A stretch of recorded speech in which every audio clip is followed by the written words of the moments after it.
So good morning, everyone. Excited to have you all with us today. And we are very excited to have Alexa Heinrich with us today. We're going to be talking about digital equity and that social access and what that looks like. And so before we get started, just a couple little housekeeping items, and I'm going to hand the floor over to Alexa. So thank you all for joining for the Learning Renewal Learning Convening. If you look below, you have reactions. We're going to be using the chat today. So if you want to use the chat, we are on a Zoom meeting, so you're able to unmute if you'd like to. And when we pause for questions or have any interaction that way.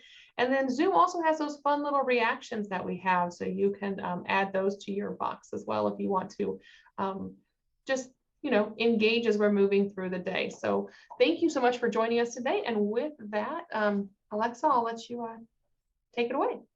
Cool. Thank you for being here, everyone. So again, I am Alexa Heinrich. Feel free to call me Alex. It keeps Amazon devices from activating. If you have questions throughout the presentation, just try and hold them till the end, because sometimes you'll think of a question on one slide and I actually answer it on a later slide. So just hold those or throw them in the chat, whatever you feel like doing. I am going to turn my camera off just because I do live on a barrier island in a cinder block house. So my Wi-Fi is like, you can do one thing. You can share your screen or you can show your camera. So let me get set up here. Also, Maureen, hi. I see that you're at Elgin Community College. I am from the Elgin area originally, so that's kind of cool. Great. Yeah, it's great college. Amy, can you give me a thumbs up if you can see my screen and hear me okay? Awesome, great. I'm very excited to start this presentation. So we're going to talk about accessibility and social media. So how can you make your social media content equitable for everyone who uses the internet? To start things off, let's talk about disability and the importance of accessibility. Now, it's important to understand that disability isn't a dirty word, nor should you feel like it's an inappropriate topic to talk about. Whether someone identifies as a disabled person or as someone with a disability, they deserve your respect, just like any other human being. According to a 2021 report from the World Health Organization, an estimated 15% of the global population has some sort of disability. This number could also be much larger because not everyone is comfortable disclosing that they have a disability or considers themselves disabled. A wide range of disabilities exist in the world, from physical to cognitive. And for the purposes of this presentation, I'm mostly going to focus on disabilities that affect a person's hearing or vision. I will also reference different assistive technology throughout the presentation, including screen readers and text-to-speech programs. You'll get to experience my phone's text-to-speech program as well, as I use it for various demonstrations of good and bad examples of social media content. Now, when it comes to accessibility, many digital marketers and content creators want to know what makes it important for social media and what it means to be inclusive online. Not everyone experiences or navigates digital spaces the same way. As I mentioned earlier, there are millions of people with disabilities who rely on assistive technology and practices to access digital content. Now, disability is diverse. It comes in different forms. Most people think of permanent states when disability is mentioned, such as vision or hearing loss that cannot be medically treated or reversed. But disability is actually the only diverse community that you can join and leave. Some individuals are born with their disability, while others become disabled later in life. It's a full spectrum of possibilities and scenarios. A person could be temporarily disabled due to an injury like a broken leg or an illness, such as losing your hearing from an ear infection. Someone could also have a situational disability, which means they're affected by their environment or circumstances, like having trouble seeing a screen in different levels of lighting or hearing audio in a crowded room. There are also episodic disabilities, which are disabilities that have no discernible pattern. They can affect you at any given time and change how you interact with the world. Examples would be migraines, vertigo, chronic pain, asthma, and some forms of mental illness like PTSD and bipolar disorder. Dynamic disabilities are similar to episodic disabilities in that they usually have no discernible pattern. They swing in severity where all or one of the symptoms of a chronic illness are more active or worsen for a period of time. I personally suffer from gout, which is a form of arthritis that has flares. So I oscillate between mild discomfort one week in my hands to severe pain the next. Now, there are 4 distinct reasons why accessibility matters. Above all, you should just care about the experience that your followers have when they engage with you or your brand on social media. Everyone at some point or another will be affected by disability, either through age, illness, or injury. Disability is something that impacts every demographic, no matter a person's lifestyle, gender, heritage, or environment. Inclusive best practices can have a direct impact on your marketing efforts and affect how many people you reach with your digital content. And like with a brick and mortar location or your website, you also want to make sure that your social media is meeting current accessibility guidelines. Now that you know why you should be creating accessible social media content, it's time to learn how. I'm going to take us through accessible practices for copy and formatting, images and visuals, and audio and video. And while this presentation almost exclusively covers social media, many of the practices I outline are also applicable to other areas of marketing, such as website management, email marketing, design, and PDF creation. On that note, let's jump in. Now, the first section we're going to cover is going to talk about copy and formatting. I'm going to talk about post formatting, hashtags, emoji, alternative characters, and ASCII art. So lots of good stuff in this section. Elements such as upper and lowercase letters, numbers, break characters, and even spaces can impact how an assistive device like a screen reader interacts with your content. Because most social media platforms don't offer formatting options, some users will find ways to manipulate their content to achieve the formatted look they want. This kind of forced formatting is commonly seen in tweets where the author has used multiple spaces, tabs, or hard returns to make their content appear in 2 columns. For example, my tweet here looks like it's in 2 columns.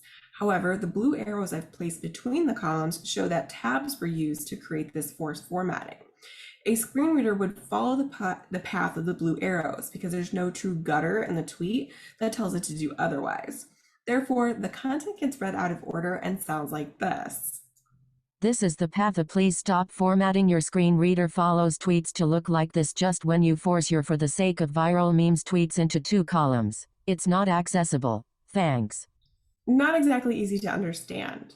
Until platforms add formatting options, you should compose your social media content knowing it will be read left to right or right to left in a single column by assisted devices and programs. You should also be aware of how you use upper and lowercase letters. Some internet users will type in studly case to indicate mocking sarcasm in their content. Studly case is when you alternate every letter between uppercase and lowercase.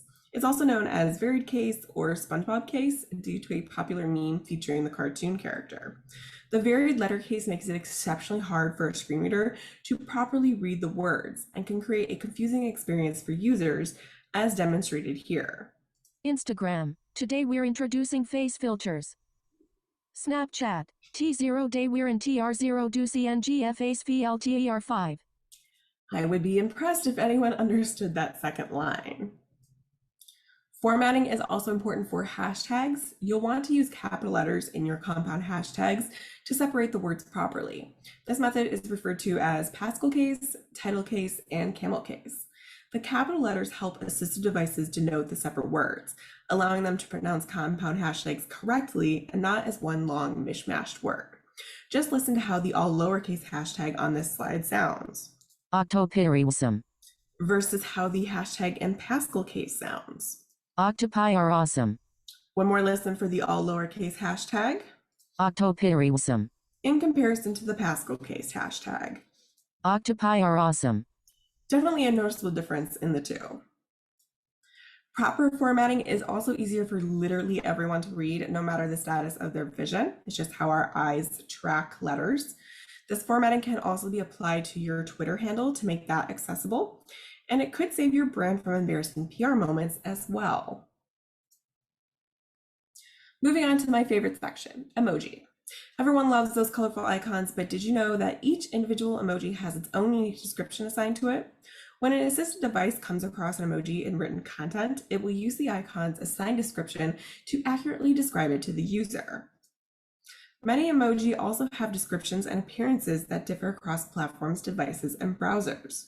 Depending on the platform, device, or browser you're looking at for this emoji, it would be known as abandoned house, old house, haunted house, and derelict house. Even emoji with skin tones get additional information added to their base description to keep them unique. If a screen reader were to read this line of emoji, it would say raised hand light skin tone, raised hand medium light skin tone, raised hand medium skin tone, raised hand medium dark skin tone, and raised hand dark skin tone. Keep in mind that because a screen reader picks up on the descriptions of emoji, the excessive use of them is not advised. It's also worth noting that some assistive devices will shorten a line of emoji if only one specific icon is used, uninterrupted by other icons, characters, or spaces.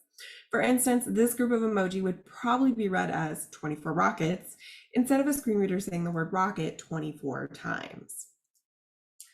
It's best to put emoji at the end of your content, otherwise you could make your message confusing, like with this example tweet that has a few emojis sprinkled throughout the content. Once a text-to-speech program translated the emoji, the content ran into several clarity issues, as demonstrated in this short screen recording. Accessible social. At Carl Camel Case. Having a great time on vacation in Colorado's snow-capped mountain. Gonna get some prime skiing in tomorrow, skier going downhill. Before ending the day with hot cocoa hot beverage. By the fire with my BFF, women with multiple skin tones. Holding hands. Sounds a little wonky with all those emoji interruptions. Using emoji as bullet points is also quite popular on social media, but unfortunately, using emoji that way could make your points confusing if the icon descriptions are competing with the content as shown in this second example tweet. Accessible social. At Carl Camel Case. Keys to a great keynote speech. Face with tears of joy. Don't be afraid to crack jokes. World map. Going off script is okay. Mouth. Have confident body language. As demonstrated, the three emoji descriptions interrupted the flow of the copy and made it a little difficult to understand. An excellent resource for digital content creators who want to use emoji in smart and strategic ways is emojipedia.org. This website lists every known emoji along with their different appearances and descriptions across platforms, devices, and browsers. This website is incredibly useful, and it lists some websites that I've never even heard of and shows what emoji would look like or be called on those websites. So it's a really great resource to bookmark for yourself. So when it comes to emoji on social media, you should use them in moderation, double check their description before using them, place them at the end of posts and tweets to avoid clarity issues, and try to resist changing the color on customizable emoji unless a specific skin tone is necessary for context. That last tip applies mostly to the management of professional brand accounts. I would never presume to tell someone what emoji skin tones they should use to represent their own identity on their personal social media. Another best practice for copywriting is one that focuses on a trend that has become quite popular on social media in recent years. Content creators have started using external websites to generate alternative characters for their posts to make the copy appear at different weights, styles, and fonts. You'll notice that the yellow has highlighted text that's in a different font from Twitter's default font. Unfortunately, some assistive devices cannot decipher these characters and will typically skip over them, as shown in this first example tweet. I used alternative characters for the first 3 lines of text and then Twitter's default font for the latter half of the tweet. This is how my phone's text-to-speech program handled it. Accessible social. At Carl Camel Case. Unfortunately, not all assistive devices can read these alternative characters, making them inaccessible. My text-to-speech program completely skips the first 3 lines of the tweet that read, "Custom fonts are so fun. They give your content extra pizzazz, and you can even bold your text." This was because it could not identify them as readable characters. Even worse are the alternative characters that assistive devices translate into indistinguishable noises or totally different languages, like in this second example tweet. Accessible social. At Carl Camel Case. Circled Latin capital letter S. 서클드 레틴 스몰 레터 우 서클드 레틴 스몰 레터 M 서클드 레틴 스몰 레터 이 서클. While I only showcased a few seconds of that tweet for obvious reasons, it actually took almost 2.5 minutes for my phone's text-to-speech program to read the entire post aloud, when logically it should only take a few seconds. Content creators should only use the default fonts and formatting options readily available on the platforms.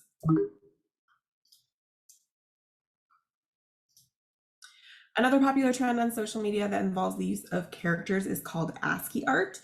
It uses letters, numbers, punctuation, and other characters to create illustrative memes and is commonly seen on Twitter. ASCII art is used more frequently by major brand accounts now as they try to appear more casual and less robotic online. However, ASCII art is not accessible for screen reader users.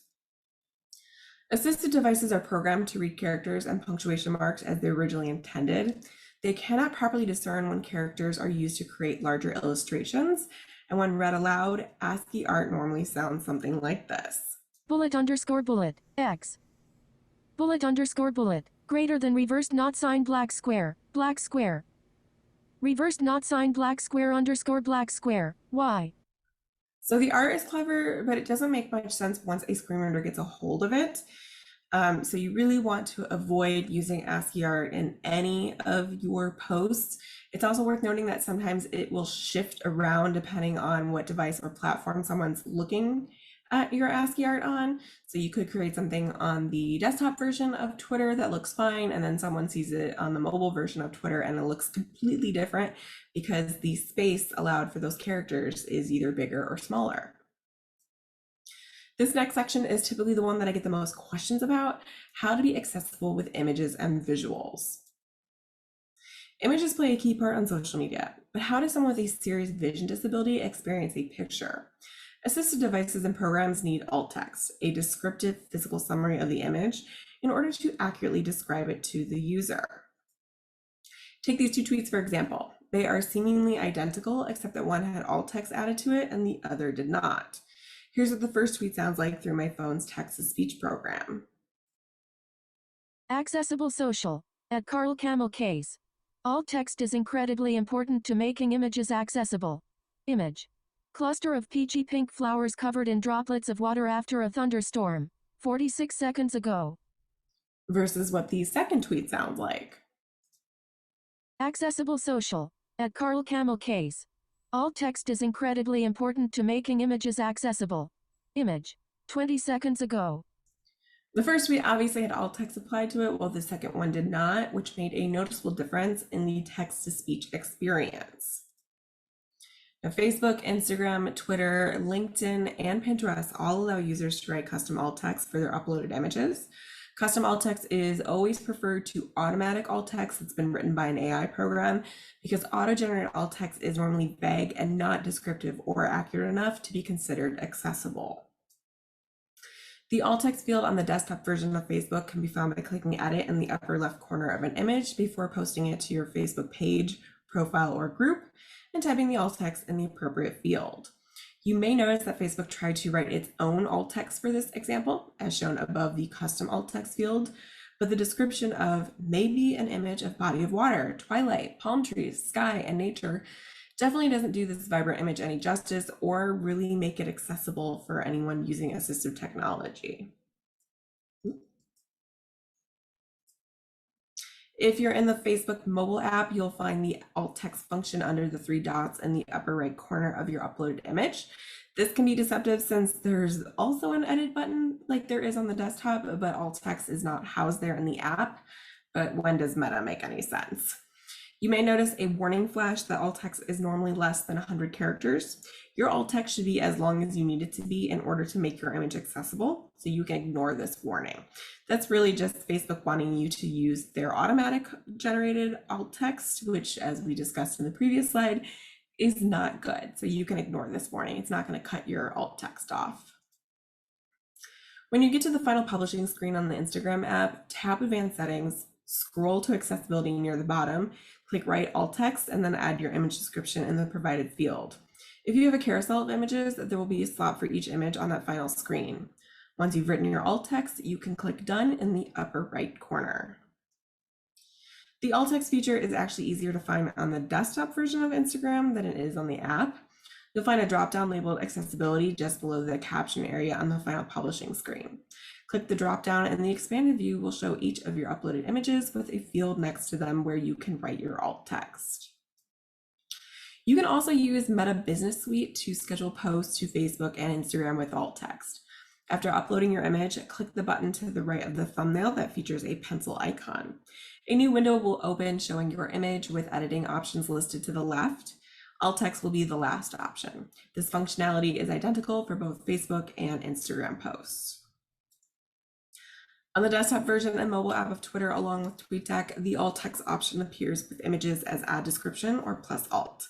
You can add alt text to GIFs on Twitter too, if you use their built-in GIF library on the mobile and desktop versions of the platform. Twitter also has this great alt text reminder that you can turn on in the platform's accessibility settings. This way, if you go to post a tweet and forget to add alt text to an image, Twitter will remind you to write an image description before publishing your tweets. That's a really handy tool to turn on. LinkedIn has one of the easiest alt text features to find. As soon as you upload an image to your post, the option to add alt text appears below your image in the edit your photo window. If your image is more vertical than horizontal, you may need to scroll a smidge to see the alt text option just because the image may hide it in the window. Finding the alt text field for Pinterest is also quite easy, but it's only an option for new pins that you upload directly to your account. You cannot retroactively add alt text to someone else's pin that you want to share or repin to your own board. So when you create a new pin, you'll see a button labeled add alt text to the right of the image you upload. This is a sampling of a few third-party management sites and their alt text publishing capabilities. Unfortunately, only SchedSocial can currently post to Instagram using the platform's alt text field due to API restrictions. But as mentioned previously, you can use Meta Business Suite to schedule Instagram posts or Facebook posts with alt text. If you use a third-party management system other than SchedSocial and want to continue using it to publish to Instagram, you can simply write your image description directly in the caption area of your post to make it accessible. Now let's talk about how to write effective alt text. Here are a few tips along with some examples. Write in plain language. You should focus on describing the physical aspects of your chosen images. Resist the urge to be ornate or overly effusive with your descriptions. You want to avoid having your own feelings or opinions about an image interfere with your ability to write accurate alt text.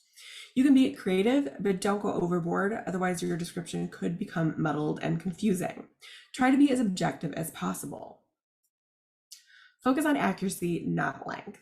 I normally make my alt text about the length of one tweet, but that's also dependent on the image that I choose. The more complex the image, the longer the alt text will more than likely be, especially if the image features any copy. Writing alt text is a completely subjective exercise, no matter how objective you try to be. It'll vary image to image, creator to creator, and situation to situation. Just focus on making your alt text as accurate as possible, and you should do just fine. Consider positional information. Think about the view that someone has when they're looking at your image. Is it a partial view of someone sitting at a table? Do you have a bird's eye view of a snow-covered forest? Directional or positional information can add important context to your alt text. Exclude writing image of or photo of in your alt text. It's already assumed that your alt text will be for a photo or image, and a screen reader will more than likely say image before or after reading your alt text. However, if your image file is something like an illustration, a graphic, a painting, or even a screenshot, you can include that in your alt text because it gives the user a better idea of how to visualize the image. Use proper nouns and names when appropriate. If a well-known person, place, or thing is in your image and it adds context to your content, go ahead and name it. I also work for a college, and a lot of times we feature images with our president, and I'm our college president. She's very well known on campus and in the surrounding community. So whenever I use a photo of her on our social media, I do use her title and name in the alt text because it just makes sense. You don't need to describe every single detail. If something in the image is significant to understanding the whole picture or post, describe it. If it's not, skip it and save your characters for the important stuff. Focus on describing details that are contextually important to your entire post. As the content author, you have the power to decide which details in your image are vital to making it accessible for your viewers. Now, this next tip should be given careful consideration since it was written by a white cis woman, me. Identity and representation are complex and multifaceted subjects that should always be treated with respect and care. Use personal identifiers when needed. If the race, gender, ethnicity, sexuality, age, or another identifier for a person is relevant to the overall context of the image, feel free to add it. It also helps in this instance to think of your content as a whole. What information is included in the written part of your post? As the author, do you feel that extra identifiers for your alt text would add additional contextual value to the rest of your content? For example, let's say your content is about introducing girls and young women of color to careers in STEM. The race, age, and gender of the people in your images would probably be contextually important. If you're unsure about how the subject of an image identifies or don't want to assume how they identify, stick to using neutral terms, such as person instead of man or woman. Of course, the best way to ascertain how someone in your image identifies is to ask them if you can.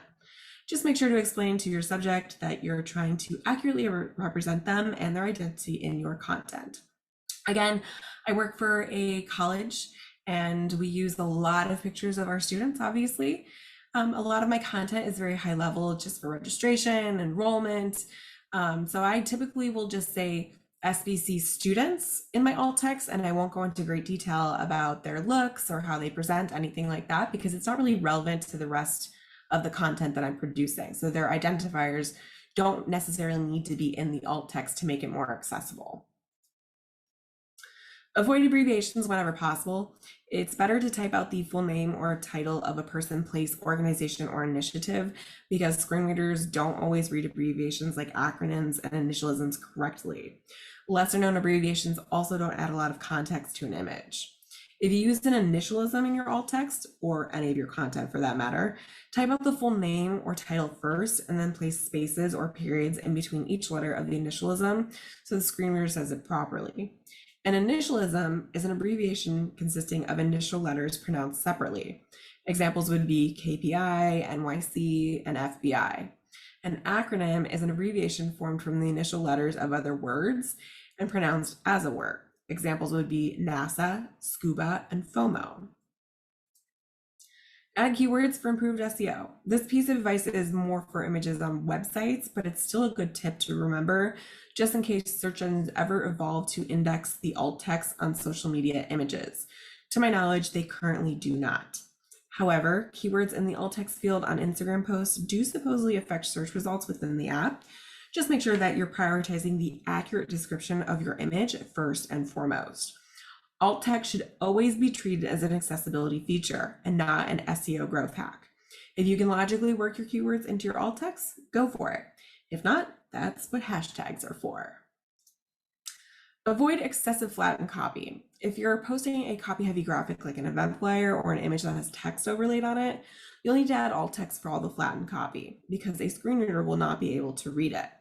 Flattened copy is text that has been turned into an object upon being exported from whatever program it was created in. It's also referred to as embedded copy or outline text. If you drag your cursor over the text on an image and it does not highlight the individual words or characters, that means the text is no longer readable and cannot be clicked. JPEG, PNG, and GIF files do not support readable text. Usually assisted devices and programs can only transcribe readable text and cannot pick up flattened copy. Now that you have a better understanding of how to write effective alt text, let's talk about what shouldn't go in your alt text. Emoji icons are typically added to social media content to give it added visual interest, so adding them to alt text makes no sense and could result in confusing alt text depending on the icons that you use, as we discussed earlier. Links in alt text are not going to be clickable and a screen reader will just read them out like any other word in your alt text. Links should go in the written part of your post, not the alt text. Hashtags also aren't clickable in alt text and do not typically add additional context that would make an image description more accessible. So like links, they should go in the written part of your post and not the alt text. Additional symbols like the ones for trademark, copyright, and registered don't make an image description more accessible and will get read aloud by a screen reader, so avoid using them in your alt text. And non-essential information like strings of random keywords, photographer credits, promotional information, calls to action, hidden messages, and any other details that don't make your image description more accessible should not be included in your alt text. Now, it's okay to use GIFs in your content, but make sure to choose carefully. To make a GIF accessible, you need to set it to stop playing after 5 seconds, give users a way to pause or stop GIFs if they don't stop after 5 seconds, write descriptive alt text for GIFs, Avoid GIFs that contain rapid blinking or flashing, and make sure any text in a GIF has appropriate contrast with the background. Inaccessible GIFs can negatively impact users with photosensitive epilepsy, ADHD, and anxiety. In our final section, we'll go over making audio and video accessible. Now, I know everyone is probably thinking of captions, but I want to talk about video descriptions briefly. First, there are audio descriptions, which are a form of narration used to provide info surrounding key visual elements in videos for blind and low vision consumers. They're an accessible option on popular streaming services like Netflix, Hulu, and Disney+, if a production team has chosen to make them available for a show or film. An audio description adds an additional audio track to a video that can be toggled on and off by supported platforms. Unfortunately, traditional audio descriptions are not currently supported by YouTube, Vimeo, or most social media platforms because you cannot upload multiple audio tracks with a single video. However, YouTube is currently testing the ability to add multiple audio tracks on videos to help provide descriptive audio. The feature is only available to a small group of creators at this time, but hopefully if it goes well, they'll expand it to more users on the platform and we can make more accessible videos that way. Until audio description creation is more widely available, an option for making accessible videos with audio descriptions for social media is to create two versions of your video. One with an audio description integrated with the rest of your video's audio and one without. Now, admittedly, creating audio descriptions is not an easy task, and there are full services dedicated to writing and implementing them that marketers and agencies should definitely look into. For smaller content creators and everyday social media users, I recommend creating written descriptions for your video content. Like audio descriptions, written descriptions also help make the visual elements of your video accessible for blind and low vision users. You would have a written description available as readable text with your video. Gucci used this practice for their Gucci Gift 2020 holiday campaign. The campaign's promotional video featured a 90s office throwing a retro 70s themed party. The iconic fashion brand wrote a brief visual description of the video in the caption area for their YouTube channel and Facebook page. The social media team for the Amazon Prime show Wheel of Time loves to post short video snippets on the show's Twitter account, but many of their videos include little to no dialogue. In order to make the show's video content more accessible, the social media team will thread a written description to each tweet that features a video. They have been commended by many other fans and followers for creating inclusive content like this, and many other Amazon Prime shows now have the same practice with their Twitter accounts when they tweet out videos, so that's very promising to see. Finally, we're going to chat about captions. Now, no matter where a video is posted, whether it's on a website or social media, it should have captions so that deaf and hard of hearing users can access the content. Captions can also provide a better experience for a viewer with a learning disability, an attention deficit, or if they happen to be autistic. They're also helpful if you don't understand the spoken language, you're in a noisy environment, the video has poor audio, or if a speaker is talking too fast or has an accent. A staggering 92% of US consumers view videos with sound off on mobile, according to a 2019 report from Verizon Media and Publicis Media. The survey also found that people are 80% more likely to watch an entire video if it includes captions. On Facebook, an estimated 85% of videos are watched without sound. LinkedIn has seen similar data with 80% of its videos being watched without sound. Instagram has been aggressive with its push for more video content, and at least 40% of videos on the platform are watched without sound. In 2020, Twitter released data showing that the availability of captions can drive 28% longer view time on video content. Captions are clearly a good marketing move in addition to being an accessible best practice. Now, captions come in two forms, closed and open. Closed captions can be toggled on and off based on the preferences of the viewer and are typically an option on platforms like Netflix and YouTube. So basically where you see the button for CC, that's closed captioning. They can usually be moved and adjusted to adapt to different screen sizes and orientations as well. So they're very versatile in their usability. Open captions, on the other hand, are permanently burned onto a video and always visible. They cannot be turned off, moved, or resized, and are also referred to as embedded or burned captions for this reason. Open captions are normally used when closed captioning isn't an option, or if the content creator wants more creative freedom over the look and feel of their captions. Now, if you're trying to decide between using closed or open captions, choose closed. They offer a more customizable experience for viewers in terms of visibility, position, and size, so they are the preferred option. Open captions should really only be used when closed captioning isn't available or if you can't edit your closed captions. An easy way to add closed captions to a video is to use YouTube. Once you upload a video to your channel, YouTube will generate auto captions that you can then edit and publish. And please make sure to always edit YouTube's auto captions and never just publish them as is. And this goes for any other platform that offers auto captions. While YouTube's captioning technology is decent, it doesn't always include punctuation or capitalization and sometimes struggles with proper names. So leaving the auto captions unedited is not recommended. YouTube also allows you to download your SRT captions file and use it if you upload media directly to any platform that supports uploading SRT files with videos.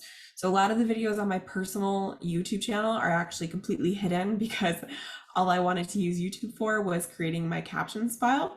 So I will upload it, I will edit my auto captions, and then I'll download the SRT captions file to use on other platforms. So it's really, really useful for that, and it's free. So YouTube is very convenient for this. Open captions are the practical option when closed captions aren't readily available or cannot be edited for accuracy. There are several affordable captioning apps out there, including Mixed Captions, Clipomatic, AutoCap, Capwing, and Clips. TikTok and Instagram also have a unique text-to-speech feature that allows you to narrate any open captions you add to your content using the text tool within the apps, as demonstrated here. Did you know TikTok has a text-to-speech feature? Type your text and then press it. You'll see a text-to-speech option that you can customize the timing of. All right, I'm done throwing all this information at you. So we're going to head into the Q&A portion of the session now, but be sure to visit accessible-social.com to learn more about accessible best practices for social media. The site is packed with useful information, tips, additional resources, all sorts of good stuff. If you have feedback or questions for me after we've all logged off, feel free to connect with me on Twitter or via email. I'm always more than happy to chat about digital accessibility. So let me stop sharing my screen. Thank you, Alexa. Ooh. I think that, yeah, that was a lot of information. I know, I always feel like I run a marathon after I've given that presentation. So, but hopefully everyone enjoyed it. And if anyone has any questions, feel free to chime in. I'm more than happy to answer any questions you have. So again, this is one of those areas that, again, it's not all of digital equity, but it is an aspect of digital equity as you're looking at engaging with students, especially when we had that paradigm shift during the pandemic. So many more educators, faculty, institutions started engaging with our students via social media. So we felt this was really important to, as we're looking at how we engage with students, what is a way to make it most accessible, that this would be such a great topic to bring to all of you. Does anybody have questions? You can post those in the chat. You can unmute and turn on your cameras. Just a lot of information. I was like taking some notes and it was fantastic. But just wanted to see what questions you all have. And I will provide the slide deck so you guys can have access to that, because my speaker notes are basically what I was reading off and they're in the deck, because I know it's a lot of information, and all of this information is also available on the Accessible Social website. So it's in many places, because I know I like talk fast and there's a lot of information I'm throwing at everyone. So don't feel bad if you couldn't keep up or if you couldn't take notes fast enough. I will provide it in a physical format for everyone to have. Also, there are no bad questions. I give this presentation to college students, and their imaginations come up with some very interesting questions. Bill Gaither, if you don't come on camera and say hello to me, I'm going to be so upset. So I see you, my friend. I've scared him now. Yeah. I did have a student once ask, can you hide messages in alt text? Which, of course, I kind of laughed and said, are you asking me, can you? Or are you asking me, should you? And he turned bright red on camera. He's like, should you? I was like, no, I think you know the answer to that. So again, college students come up with some really good questions. Maureen, I saw you come off mute. Do you have a question? Yeah, I was just going to say that these meetings where everyone's cameras are off and everyone's muted must be really awkward for the speaker. I'm pretty used to it now. I've gotten pretty used to it, honestly. I think it's kind of funny. I think it's more awkward when it's college students, just because speaking in general is kind of nerve-wracking, but talking to students is terrifying. I don't know what it is. I think it's just my like inner teenager screaming, please think I'm cool, please think I'm cool. So when you're presenting to them, you're like, oh, you're talking to Gen Zers about social media. They're probably like, who is this woman? Why are you on my screen? So, but yeah, I've They're gotten asking you what Facebook is. Yeah, no, oh God. I made a joke about top 8 to my business partner, and he's 5 years younger than me. And he's like, is that a MySpace joke? I'm like, oh God. It's like, I've been shot in the heart. Why don't you know this reference? So a question that I have gotten before when it comes to all of this, how do you get other people on board with accessibility for social media? So hi, Bill. And I encourage people to use kind of the arguments that I lined up with why it's important. So I always start with well, you should just care about the experience that people have on social media when they engage with you. So compassion. If that argument doesn't work, you can talk about the marketing aspect. So logically, if you make your content accessible, it's going to reach more people.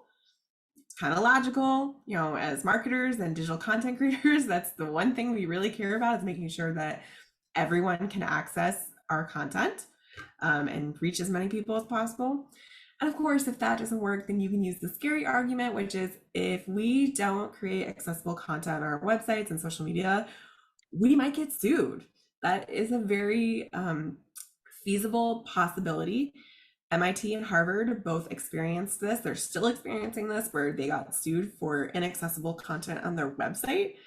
So it's not unrealistic to think that social media will face the same legal scrutiny soon. I know that there's a bill being put forth that really tightens up how we handle digital accessibility in this country, because everyone always wants to say, oh, well, the ADA doesn't really cover websites very well, because the ADA existed before social media. So the ADA is as old as I am. It's plus 30. So it's a gray area with the ADA, but so you want to be careful about that. Any questions? Did I overwhelm anyone? Bill, come back off mute. I saw that. It's a weird, first and foremost, I was super excited to get an email and see that you were doing this, because I've followed you on Twitter for a few short years, the COVID years especially, which have been very long years. And so thank you for being a pioneer in this field and doing this. I do have a question, and you can hear it in my voice. Part of this is the balancing act a little bit, but I also believe in there's no such thing as a silly question. And so part of my responsibilities, for example, might be like sports and sports photography and stuff. And so we have an event, we come back with like 60 pictures from something. And right away, there's the sense of we might take the 3 or 4 pictures, and if they're on social, we'll do that. But sometimes when they go on the Flickr, the other 56 pictures, the answer to this is going to be that we need to make sure we have alternate text available on all of those. I'm also curious, like if there is such a thing as a middle ground, and that's, again, my hesitancy in asking this, but again, no question's dumb, is like, what's that middle ground? Where is there a baseline alternate text that can go in cases like that until there's outside resources available, or student teams, or, you know what I mean, extra hands on the project? Yeah. Again, yeah, I get you. It feels insensitive, and I apologize for that. No. But I'm also thinking that balancing act between like timeliness with news and getting things out versus making sure that everybody can experience this the same way. You know what I mean? Yeah. So anyway. No, I totally get it because every semester when we have graduation, I Yeah. am always asked by, because I put out very intentional posts throughout the ceremony, and it's usually one or two pictures in a post. So those obviously get alt text. But then a couple days later, it's always the president asking, well, where's the album on Facebook of all the pictures? And I was just like, oh my gosh, that's a lot of photos. So usually what I do is I do try to choose a good handful of candidates, but we have the understanding with the president's office now. I will put this album of Facebook photos up, but you have to know if you want them done up and soon, they are not going to have alt text immediately. And usually I will go back later when I do have free time to add alt text because there's no feasible way for me to do that in a timely manner. So the requests have gotten less and less because I think I make them nervous when I explain all this to them, which is hilarious. But yes, trying to make most of your posts as accessible as possible with those one or two photos, that is, baseline. That's what you should absolutely be doing. And then when you can, going back and adding the alt text. I've had interns do it before, like you said, when you have student teams that can do it. If it is kind of like a general, if there's one general line of alt text that you can add, like let's say it's a baseball game, image from baseball game against such and such team on March, whatever, 2023, even doing something like that. So people kind of understand the bare minimum of what that image is. There's no perfect way to do it. And there's never going to be a perfect way to do it. We always say we want progress over perfection when it comes to accessibility. So just the fact that you're worried about this gives me like a heartwarming feeling. Because again, you're not going to be perfect, but just doing your very best to make it as accessible as possible. And I don't even know what Flickr's alt text capabilities are because I haven't been on that platform in years. So hopefully they have some sort of field. Yeah. And I'd like to take this back. Like I'm part of the UPAA, which is like the University Photographers Association of America. And that's a case too, where I think you'll know this more than anybody as you make these presentations. And as you do this, you're going to get the people who probably kind of come kicking and screaming and hanging on. But this is the direction it's going and it should go. And again, why I thank you to this, because my hope is I can take some of this and kind of take it back to them and be like, what are some options, or are there better platforms like Photo Shelter versus Flickr? And anyway, things that are very specific to this, so I will quit talking. But thank you. You're fine. Thanks for fielding what, like I said, what could have kind of felt like a little bit of an insensitive question. So no, again, a lot of times when I get questions from content creators and digital marketers, it is surrounding process and having the bandwidth to do certain things. Which is why I really try to emphasize the fact that this is not just the responsibility of people who push the final button. Accessibility for digital content and digital spaces is the responsibility of everyone within the process, from an unpaid intern to the CMO of a company. Everyone needs to care about accessibility, and everyone has to have some sort of base knowledge about what goes into this process. So again, I work for a college in Florida. When I came here, there were, some people that had an understanding of like, oh, captions, oh, we need alt text on our WordPress images. And then I came in and destroyed everyone's lives because I was, relentless about how we did things. I educated my coworkers within the department, and that made it possible for me to educate colleagues outside of the department because my leadership within the department backed me up on it. So a great example is something came from the governor's office of, hey, could you please share this from the college's social media? I looked at it and I told my executive director, I can't share this because it's not accessible. Do they have a link or somewhere that it's in an accessible format? And she's like, you know what, I will ask. And she came back and she said, they do not. I was like, well, then I can't share this. She's like, okay.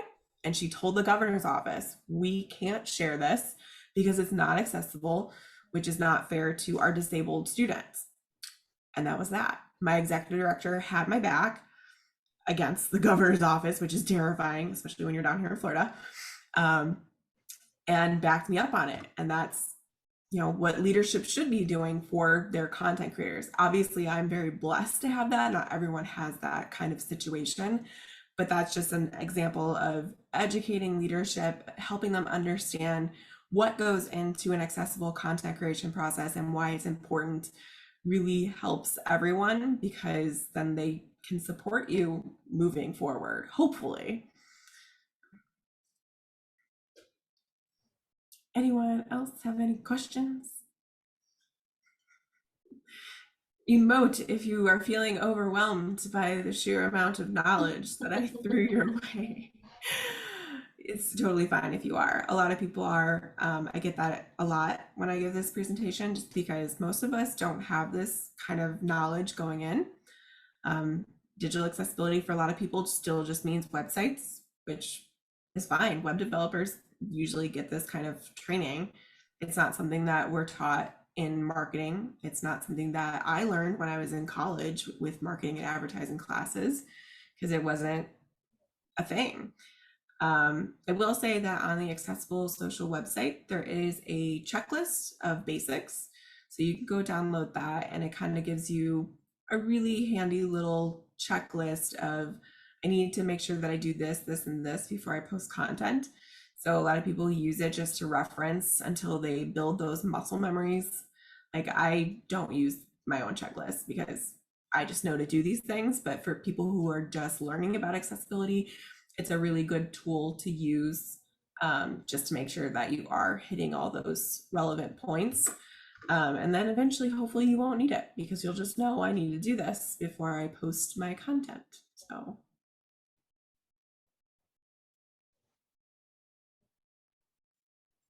Any additional questions? Anything else anyone would like to ask, or I feel like statements are okay too? I know. Questions, feedback, emotional outbursts, that's always my thing. Crystal, thank you for the applause. I appreciate it. Well, hopefully everyone feels a little bit more empowered to create accessible social media content. Again, I will supply Amy with the deck so that everyone can have access to that and look at my speaker notes as they see fit. A recorded version of this is usually available on the Accessible Social website. It needs to be updated because Twitter updates way too many things nowadays. So I need to keep up with it. But again, if you ever have any additional questions that you want to talk about, or you have a query, please feel free to reach out to me. I do my best to keep up with my inboxes, and I just want to help people. So. Excellent. Well, thank you very much for your time. Just a couple little housekeeping items for everybody before we are going to give you, I think, about 20 so minutes back to your day, because we do mark these off for a long, again, wanting to know if there's any conversation or if there's any feedback from ICCB. And before we go, Jeff, I will give you that opportunity if there's feedback you want to, or any comments or grant issues or anything like that we need to cover. But I did post the website in the chat box, so know that that's where the session will be posted, the recording will be posted, the materials we posted. Also check back in there from time to time, because we are adding additional resources around social and emotional and academic support as well. And then this session, we had made plans, and I don't know if you've ever made plans and had things shift. So one of the things that we had said that we would cover is supporting homeless youth. That is still coming. We are also still covering with high flex curriculum, how we work with that high flex curriculum. So those are still coming as well. This was moved over for Alexa's availability, because she was available today. So we wanted to get her in at this point. And I know last month we had also things do move around. We are evolved. That's a wonderful thing about a website, is you can go on there and move things around and change. But do know that those resources are continuing to come. The other thing is, if there are topics you want to be sure we squeeze in between now and June 30, topics that you want to hear more about, please reach out to myself, Brittany, Dina. Any of us will be able to shape those topics and get that stuff out to you. We're also going to be doing some work around equity and having those equity conversations and building capacity for allyship throughout the state. So with that, Jeff, are there any closing comments from ICCB? No, just thank you to Alexa and everyone attending today.